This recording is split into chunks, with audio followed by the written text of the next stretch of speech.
Recipe है hot Cheetos fried chicken. तो उसके लिए सबसे पहले हमें बोनलेस चिकन ली है जिसको हमने पीसेस में कट कर लिया है।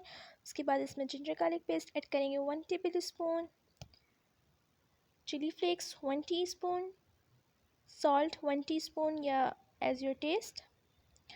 उसके बाद इसमें हम सोया सॉस ऐड करेंगे 1 टीस्पून, विनेगर 1 टीस्पून और उसके बाद इसे अच्छे से मिक्स कर लेंगे और मिक्स करने के बाद इसे 10 to 15 मिनट्स मैरिनेट होने के लिए रख देंगे।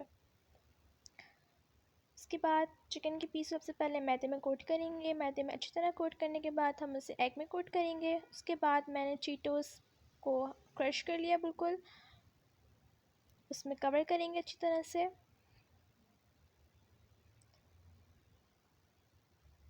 उसके बाद मैंने ऑयल को पहले से प्री हीट किया हुआ था, तो अब ये चिकन डालेंगे और उसे मीडियम फ्लेम पे हम फ्राई करेंगे।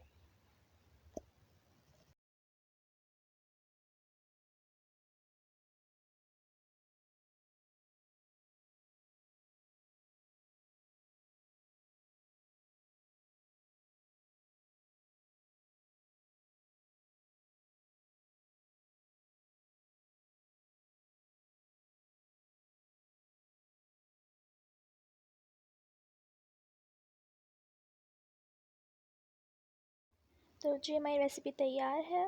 आप देख सकते हैं कि चिकन देखने में बहुत यम्मी लग रही है, तो अब ज़रूर ट्राई कीजिएगा और मेरे चैनल को सब्सक्राइब करना मत भूलिएगा। अल्लाह हाफिज़।